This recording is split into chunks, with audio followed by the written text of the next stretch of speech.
तीन नाम हमने दिया, भारतीय झूठ पार्टी, भारतीय जुमला पार्टी, भारतीय जुगाड़ पार्टी। 909 करोड़ का कार्यालय दिल्ली में कहां से बना, रुपया कहां से आवा था? एक नंबर एक का झूठा देश का प्रधानमंत्री, दूसरे नंबर का झूठा उत्तर प्रदेश का मुख्यमंत्री। हिंदू मुसलमान में नफरत पैदा कर दिया 4 साल के अंदर। झूठा चिल्लाते हैं, ये कुछ नहीं किए हैं। बस खाली इन्होंने की एक अच्छी कला हो कि अगर जनता गरीबी महंगाई से जूझत हो, एक के सगुफा छोड़ दी है।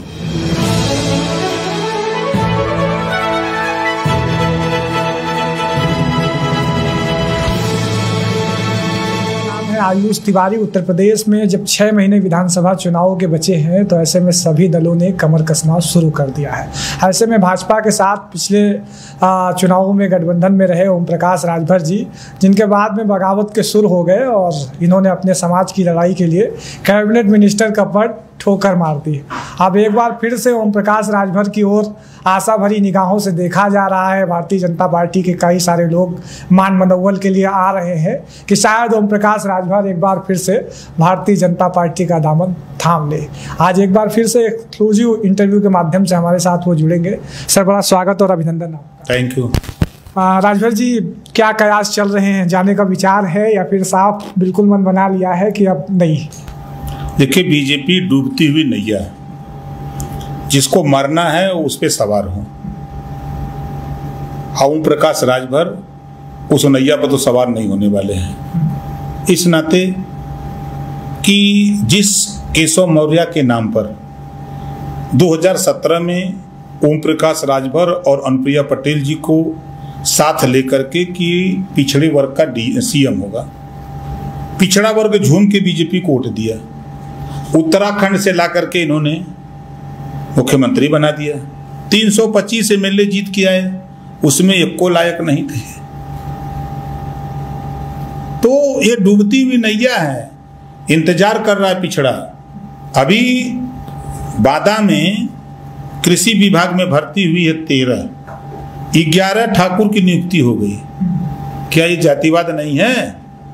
क्या ये पिछड़े समाज के बैठे हुए वहां गुलाम लोग, लोडर लोग, इनको ये नहीं दिखाई देता है कि पिछड़ों का हिस्सा लूटा जा रहा है? 69,000 शिक्षक भर्ती में 5,844 पद पिछड़ों का योगी जी ने लूट लिया। क्या ये पिछड़े समाज के गुलाम लोग, लोडर लोग जो वहां बैठे हैं, इनको दिखाई नहीं दे रहा है?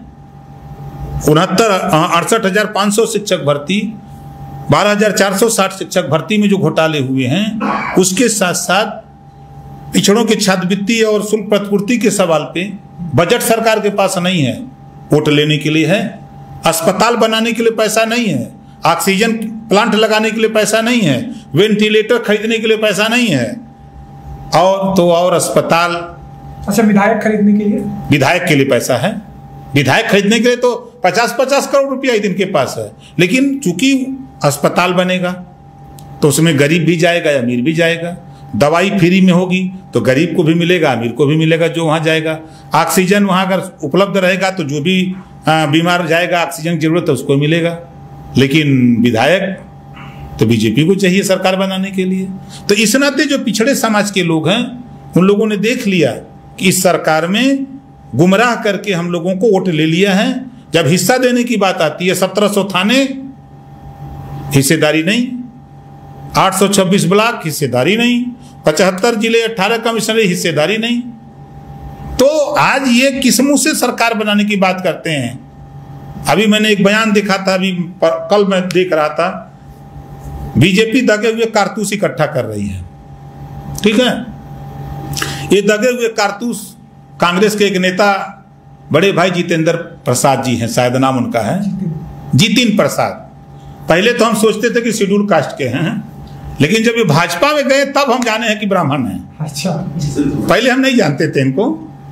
तो इन्होंने एक बयान दिया, उनका बयान में पढ़ रहा था, तमाम कई उनके प्रेस वार्ता के, कि भारतीय जनता पार्टी के राज्य में ब्राह्मणों की हत्या हो रही है, इनकाउंटर हो रहे हैं, निर्दोष 17-17 साल के बच्चों का इनकाउंटर बीजेपी करा रही है। कई जगह इन्होंने बाय नेम, लखनऊ में हुआ, कानपुर में हुआ, आगरा में हुआ, अलीगढ़ में हुआ, गिना रहे हैं हाली हाली। अब ये कांग्रेस छोड़ करके भाजपा में चले गए। तो भाजपा अब वैसी वॉशिंग मशीन है इधर से हिलिए उधर से निकलते हैं तो एकदम लाख लाख देते हैं। अब वो क्या बयान देंगे कि नहीं भाजपा अब ब्राह्मणों का इनकाउंटर नहीं करा रही थी, केकर करावत रहा। अब बयान दे, हिम्मत है अगर जितिन प्रसाद को तो इस पे वो बयान दे। हम आपके माध्यम से चुनौती देता हूं उनको, हिम्मत है जो बयान दिए हो आप उस बयान पर अडिग हो कि पीछे हट गए तो दगे हुए कारतूस हो। सीधी सी बात है। सबका साथ सबका विकास का उनका नारा है। और दूसरी सबसे बड़ी बात है तो सहयोगी दल थे, पहले तो कभी नहीं सुनी। अब जो चुनाव के 6 महीने बचे हैं तो चाहे वो ओम प्रकाश राजभर हो या अनुप्रिया पटेल हो या संजय निषाद हो, तो इन सब लोग इनके पास जा रहे हैं मान मनौती के लिए। ओम प्रकाश राजभर का ऐसा क्या रहा, क्या नाराजगी के मसले रहे जो उनको थोड़ा सा पीछे हटना पड़ा और आज साथ नहीं जा रहे हैं? देखिए, कैबिनेट मिनिस्टर 200 मीटर सड़क खुद अपनी न बनवा सके, अपनी विधानसभा में अगर सरकारी चक्रोड़ जो नक्शे में दर्ज है वो काश्तकार काट लिया हो उसको न नपवा सके, इससे बड़ा कमजोर मिनिस्टर क्या हो सकता है? जिसकी बात दरोगा न सुने, थाने पर जाकर के फरियादी की तरफ मंत्री लाइन लगावे अपनी दरखास्त लेके, जो मिनिस्टर जाकर के थाने पर जा खड़ा हो और दरोगा कुर्सी पर बैठा रहे। मतलब ये एक सरकार का पूर्व कैबिनेट मिनिस्टर कर रहा है, मतलब इतनी औकात थी? मैं मिनिस्टर था उस समय, मिनिस्टर की हैसियत की बात बता रहा हूं। रसड़ा कोतवाली में जाके लाइन में खड़ा हुआ फरियाद लेके, ये कुवत हमारी थी, इसी नाते साथ रहे। यहाँ गुलाम लोग, जो गुलाम लोग हैं, गुलामी स्वीकार करते हैं, वही यहाँ रह सकते हैं। ओम प्रकाश राजभर जैसा व्यक्ति एक क्षण भी नहीं रह सकता। 2 साल हमने रहा, हम क्यों रहे? हम तुरंत छोड़ देते। इन्होंने वादा किया था एक सामाजिक न्याय समिति पिछड़े समाज के ऊपर उठाने के लिए। माननीय राजनाथ सिंह ने जो आरक्षण व्यवस्था बनी उसमें कुछ लोगों को नहीं मिल पा रहा था, तो उसको बांट करके 3 भागों में कमेटी बनाई, कमेटी की रिपोर्ट आई। तो हमने जब समझौता हुआ, अमित शाह से बात हुई, वो माथुर से, तो इन लोगों ने कहा कि नहीं सरकार बनवा दो, 6 महीने बीतते बीतते हम इसको लागू कर देंगे। हम 2 साल इंतजार किए, नहीं किया, और ये कहा कि यादव और पटेल नाराज होगा, हम नहीं लागू करेंगे। तो हमने कहा तो फिर आपने वादा क्यों किया? हमने उनसे कहा था कि देखो उत्तर प्रदेश में ऐसे ऐसे गरीब हैं, रोजी रोटी के लिए परेशान हैं, घरेलू बिजली का बिल आप माफ कर दो। वोट लेना था तो कहना माफ हो जाएगा। फिर जब हमने कहा कि गरीब ऐसे हैं जो बीमार हो जाते हैं तो रकम बिक जाती है, घर बिक जाता है, आवास बिक जाता है, अपने बच्चे या परिवार का इलाज कराते हैं, ऐसा करो कानून बना दो कि गरीबों का इलाज फ्री में हो। कहाँ सरकार बन जाएगी, कर देंगे। ये काम इन लोगों ने नहीं किया। ये तो हमसे बात थी। आप जनता में देखिए, ये भारतीय जुमला पार्टी है। इसको 3 नाम हमने दिया, भारतीय झूठ पार्टी, भारतीय जुमला पार्टी, भारतीय जुगाड़ पार्टी। अब भारतीय झूठ पार्टी का सुनिए, जनता के बीच में कहा महंगाई कम करेंगे, 250 रुपया सरसों का तेल हो गया, मोतिया बिंद भलो भजपैयन की, अरहर की दाल 150, पेट्रोल 60 रुपया से 100 रुपया। कहाँ गई स्मृति ईरानी, कहाँ गए राजनाथ सिंह, कहाँ गए बीजेपी के नेता जो धरना दे रहे थे, गैस सिलेंडर और प्याज का माला पहन करके बाजा बजा रहे थे, कहाँ गए? अभी नहीं दिखाई दे रहा है। ऐसे लोगों को मोतिया बिंद हुआ है, नहीं चले ऑपरेशन करवा दें। महंगाई कम करने के सवाल पे जनता इनके बीच में गई, इनके साथ इनको वोट दे दिया, लेकिन इन्होंने किया क्या? और तो और मजे की बात, 2 करोड़ युवाओं को रोजगार देने की बात किया। 2 करोड़ देने के बजाय 12 करोड़ लोगों का रोजगार छीन लिया। मोदी जी ने कहा कि मैं देश नहीं बिकने दूंगा, तो लोगों ने सोचा कि बहुत ईमानदार नेता है। रेलवे बेच दिया, बैंक बेच दिया, LIC बेच दिया, BSNL बेच दिया, कोयले खदान बेच दिया, एयरपोर्ट बेच दिया, सब तो सब बेच रहा है। और इन्होंने क्या कहा? प्रधानमंत्री जी तो आत्मनिर्भर भारत का नारा दे रहे हैं। नहीं, आप जानकारी रखिए, चुनाव के पहले उन्होंने कहा था कि हम भारत को सोने की चिड़िया बनाएंगे। 2013 में सरकार 14 में बनती है, तो जब सोने की चिड़िया नहीं बना पाए, फेल हो गए, तब इन्होंने कहा कि विश्व गुरु बनाएंगे। विश्व गुरु बनाते बनाते फेल हो गए, तब इन्होंने कहा कि अब आत्मनिर्भर बनो, हम तुम्हारा भला नहीं कर सकते, तुम लोग जहन्नम में जाओ, मर जाओ, हम तुम लोग अपने बूते रहो, हमसे उम्मीद मत करो। एक सिर्फ गुजराती लोग हैं, ये जुमला पार्टी है ना। ABP चैनल पर अमित शाह ने साफ साफ कहा कि जो 15 लाख हम लोगों ने देने का वादा किया था, जुमला था। हमने वोट लेने के लिए इसको बोला था, जुमला पार्टी, जुगाड़ पार्टी। अभी आपको मैं दिखा दूं, वर्तमान राष्ट्रीय अध्यक्ष बीजेपी जेपी नड्डा, उनके बयान हैं 900 कार्यालय पूरे देश में बन के तैयार हो रहे हैं। 500 कार्यालय अमित शाह जी के नेतृत्व में बन चुके हैं। 400 कार्यालय 2 साल में मैं बनवा दूंगा। बन रहा है। कहां से पैसा आया, कहां से रुपया आया? देश को लूट रहे हो। 909 करोड़ का कार्यालय दिल्ली में कहां से बना? रुपया कहां से आवत? हम आना किस हमने ये जो कमजोर लोग है ना समझत रही है, अब समझ में आयल है। इतना तो जनता के सामने कहे थे, न महंगाई कम हुई, न नौजवानों को रोजगार मिला। एक भी डिबेट बीजेपी के लोग 14 से लेके 21 हो गया, 4.5 साल यूपी में सरकार है। 1 नंबर 1 का झूठा देश का प्रधानमंत्री, दूसरे नंबर का झूठा उत्तर प्रदेश का मुख्यमंत्री। अभी अभी बयान दिया है, अभी अभी 3 दिन पहले 1 करोड़ लोगों को मैंने नौकरी दे दिया। ये पता नहीं कहां पढ़ले हैं नहीं सब। अच्छा, नौकरी पे आते हैं। रोजगार एक बड़ा मुद्दा है, 22 के चुनाव में बनेगा। SCRT दफ्तर है यहाँ पर लखनऊ में, स्कूल शिक्षा महानिदेशक 61,000 69,000 जितने भी हैं, मैंने देखा 1,37,000 वाले लगातार मैं उनको कवर कर रहा हूँ, वो डटे हुए हैं। मुख्यमंत्री कहते हैं कि योग्य उम्मीदवारों की कमी है, और जबकि वहाँ सारा चयनित अभ्यर्थी बैठा हुआ है। ओम प्रकाश राजभर रोजगार के मसले पर 2022 में किस तरीके से सरकार को घेरेंगे? देखिए, हम सत्ता, बाबा साहब डॉक्टर अंबेडकर ने कहा कि political power is the master की। गलत फहमी में आके जो आज धरने पर बैठे हुए लोग हैं, ये गलत फहमी में आकर के बीजेपी को वोट दे दिए। जो वंचित समाज है वो गलत फहमी में आके वोट दे दिया। जो भी इनको वोट दिया वो गलत फहमी में। इनका जिंदाबाद वही बोलता है, इनका अंधभक्त वही है जो बाप और भाई की कमाई पर ऐश करता है। जो आज दाल खरीद रहा होगा कमा करके, उसको दर्द एहसास हो रहा है। जो सरसों का तेल खरीद रहा है, पेट्रोल भरवा रहा है, जो कमाने वाला व्यक्ति, उसको दर्द है। लेकिन बाप और भाई और माँ की कमाई पर ऐश करने वाले ऐसे लोग ये मोदी का जिंदाबाद जरूर बोल सकते हैं, क्योंकि उनको पता नहीं है कि माँ बाप भाई कैसे कमा करके हमको कपड़ा दिए हैं, हमको कैसे शाम को रोटी दाल की व्यवस्था हो रही है। तो रोजगार, सरदार पटेल, डॉक्टर अंबेडकर, देश को आजादी दिलाने वाले तमाम महापुरुषों की सोच थी कि देश आजाद होगा, छोटा छोटा प्रदेश होगा, कुटीर उद्योग लगेगा, कच्चा माल सरकार देगी, तैयार माल सरकार खरीदेगी। आज मैं चैलेंज करता हूं बीजेपी को, ये सिर्फ चीन का लाइसेंस निरस्त कर दे। जो भारत के उपभोक्ता बाजार में चीन का बना हुआ माल बिक रहा है, सिर्फ उसका लाइसेंस ये निरस्त कर दे, करोड़ों नौजवानों को भारत में रोजगार मिलेगा। ये हमारा अपना मानना है, लेकिन ये नहीं करेंगे। ये कर देंगे तो इनका झंडवा कौन ढोएगा? बेरोजगार रहेगा तब न इनका झंडवा ढोएगा। बेरोजगार रहेगा तब न 500 रुपया दे देंगे, तेल भराओ, हमारा झंडा बांध के घूमो, तो लखनऊ से पहुंचा देगा फैजाबाद तक। इस नाते बेरोजगार बना के रखना चाहते हैं। 2022 के विधानसभा चुनाव में तमाम प्रकार के प्रलोभन दिए जा रहे हैं जनता को कि हमने ये किया, हमने ये किया। तो आपसे मैं ये जानना चाह रहा हूँ अपनी तरफ से कि आपका किसी पार्टी की तरफ झुकाव रहेगा, मतलब समाजवादी पार्टी, या फिर आप भागीदारी संकल्प मोर्चा जिसमें अपना दल, आपका दल और जो है, तो इनकी क्या रणनीति रहेगी? थोड़ा इस पे 22 के चुनाव के मद्देनजर बताएं। देखिए, ये बहुत काम गिना रहे हैं ना, हम लखनऊ में बैठे हैं, आप भी लखनऊ हैं। एक काम पूरे लखनऊ में बता दें जो योगी जी के कार्यकाल में हुआ हो, एक काम खाली बता दें। हम 10 काम बता दें, अखिलेश का या मायावती का, 10 काम बता दें। आज ही राष्ट्रपति शिलान्यास करके गए हैं उसका, अम्बेडकर उसका, वो कहे ना बनेगा नहीं वो देखिएगा, उसको ओम प्रकाश राजभर बनवाएगा।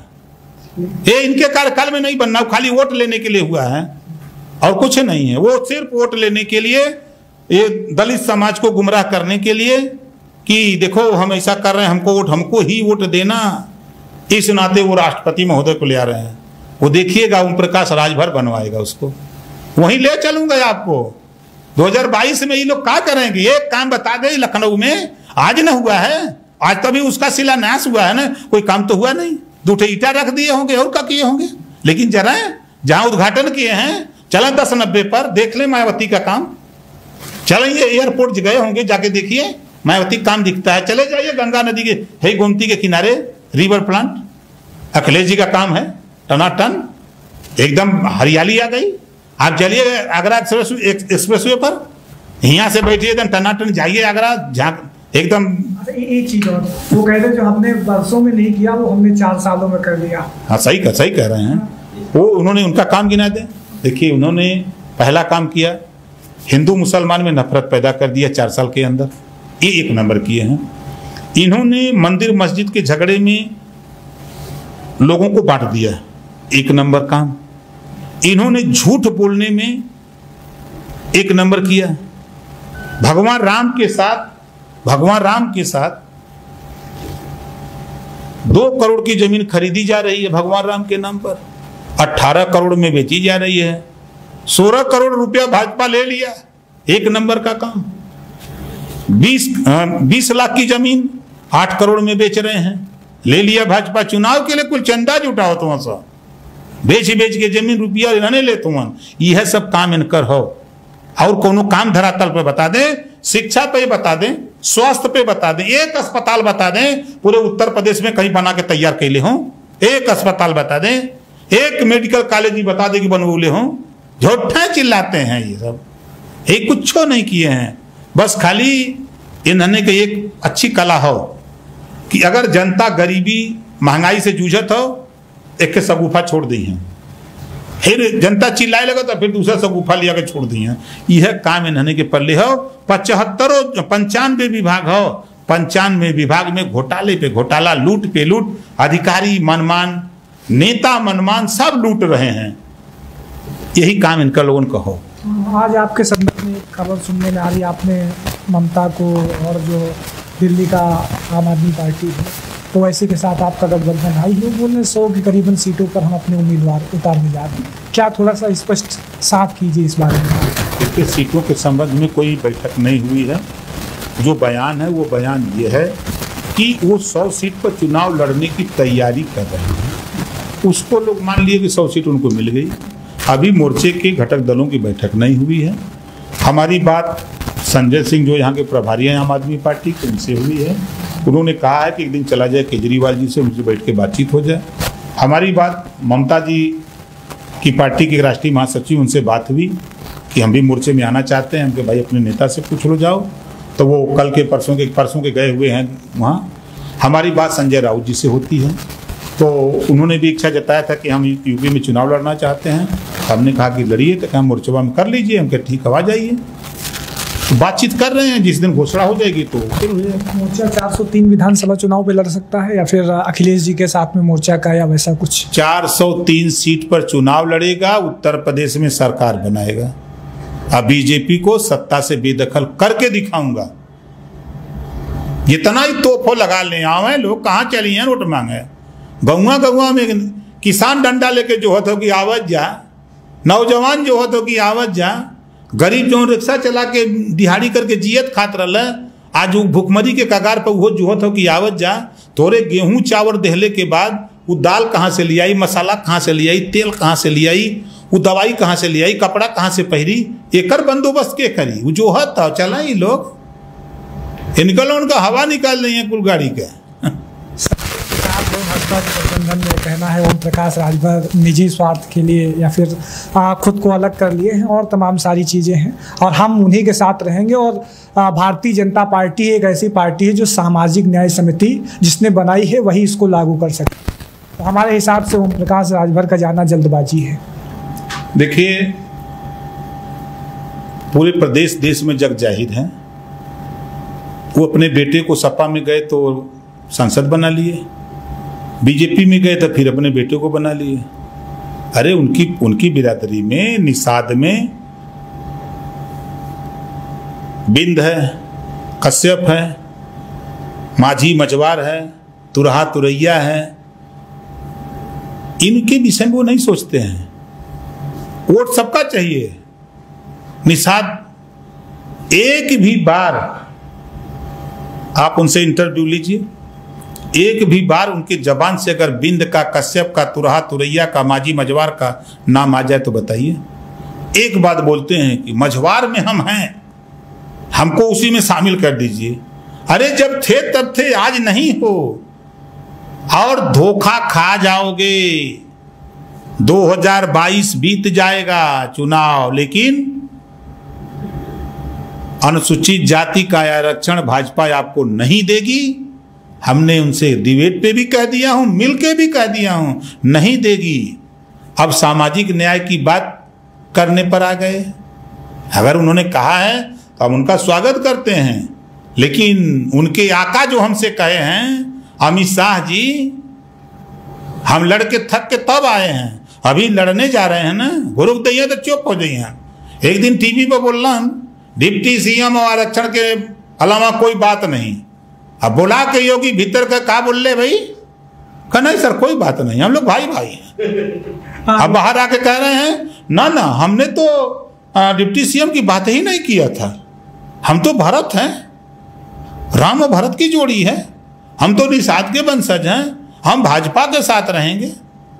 डिप्टी सीएम भुला के आरक्षण खत्म, घुरुक देना तब संजा ले तब चिंगुर गए।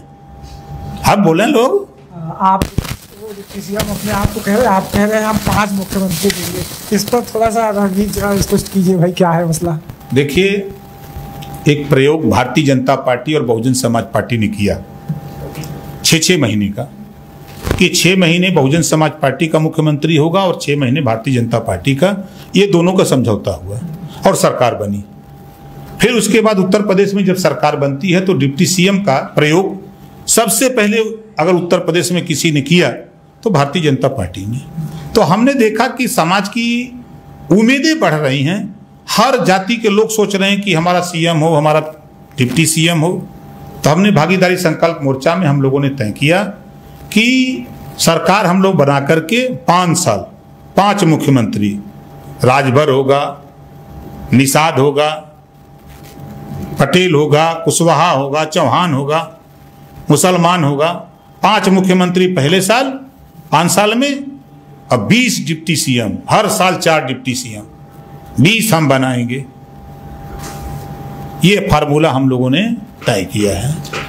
2022 के विधान बसपा को आप कहाँ पर देखते हैं? आपने हाथ बढ़ाया क्या बसपा की तरफ से, या मायावती ने कुछ वैसा कहा कि हम लोग, चूंकि बसपा की स्थिति जिस तरीके से उनके नेता टूटकर उनका साम्राज्य वो सपा में जा रहा है, तो वो कहीं ना कहीं एक जो वोट बैंक है, दलित कह लीजिए या और कह लीजिए, तो वो छिटक रहा है, तो इसको आज संभालना बड़ी चुनौती वाली बात है। देखिए, ये बसपा का विषय है। आज समाजवादी पार्टी हो, चाहे भाजपा हो, चाहे कांग्रेस हो, सब लोग कह रहे हैं कि छोटी पार्टी से समझौता करेंगे। मतलब बड़ी पार्टियों के पास वोट नहीं है, अब छोटी पार्टियों के पास वोट है।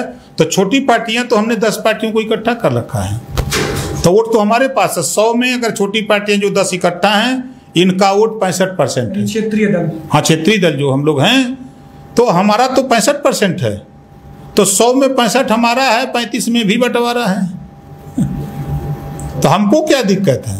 और रही बात जो सवाल आपने किया कि बसपा, सपा, कांग्रेस, भाजपा को छोड़कर जो भी दल हमारे मोर्चे में आना चाहे हमारे विचारों के साथ, स्वागत है, उसका स्वागत है। अच्छा, एक आखिरी सवाल, ओम प्रकाश राजभर जो है पूर्वांचल को लेकर बड़ा मुखर रहे, और अभी हाल ही में जब मुख्यमंत्री की शीर्ष नेतृत्व से नाराजगी साफ जाहिर हो रही थी, तो एक बयान ये भी सर्कुलेट हो रहा था कि पूर्वांचल बटेगा, बुंदेलखंड बटेगा। तो अगर पूर्वांचल की मांग को लेकर ओम प्रकाश राजभर का क्या नजरिया है? क्या पूर्वांचल बनना चाहिए, नहीं बनना चाहिए? थोड़ा सा इस पर मैं आपकी राय जानना चाह रहा हूँ, पूर्वांचल को बेसिकली लेकर, कि आज पूर्वांचल के पास इतने साधन संसाधन होने के बावजूद भी वो उस तरीके से सक्षम नहीं जैसे होना चाहिए था। इसे 2002 में पार्टी बना करके हमने तय किया था कि प्रदेश को 4 भागों में बांटने का। हम आज 19 साल से इस बात को कह रहे हैं कि सरकारों ने, केंद्र सरकार ने, स्वास्थ्य मंत्रालय ने एक नारा दिया था, छोटा परिवार सुखी परिवार। तो जब छोटा परिवार सुखी परिवार है तो छोटा प्रदेश सुखी प्रदेश, पूर्वांचल बन जा, मध्यांचल बन जा, बुंदेलखंड बन जा, हरित प्रदेश बन जा, 4 भाग में बांट दीजिए और तभी विकास होगा। बड़ा प्रदेश नहीं संभल पा रहा योगी जी से। हम कह रहे हैं जितने बलात्कारी है सब भाजपा में, जितने गुंडा माफिया हैं सब भाजपा में, जितना लुटेरा है सब भाजपा में। ये ऐसी वॉशिंग मशीन बैठा दिए हैं करलवा में, इधर से हिलाते हैं और उधर निकालते हैं तो सब एकदम उज्जर उज्जर दिखाई देता है। तो साफ तौर पे है, या तो गुंडे उत्तर प्रदेश छोड़ दें या फिर अपराध छोड़ दें। नहीं, जैसे मोदी जी ने कहा मंच पे बोलते थे अब की बार तो जनता कहती है मोदी सरकार, तो अब दूसर की मोदी जी के तो दूसर की लेनी सुनते नहीं थे बकचोद सब। समझ रहे हैं ना, जो अनपढ़ लोग हैं, जाहिल गंवार जिसको कहते हैं ना, ये सुनबा नहीं करते थे। मोदी कहते थे अब की बार 100 पार, सरसों का तेल 100 पार, अरहर का दाल 100 पार, नमक 100 पार, पेट्रोल डीजल 100 पार कर दूंगा। और उसके बाद मोदी जी कहते थे मैं देश बिकने नहीं दूंगा।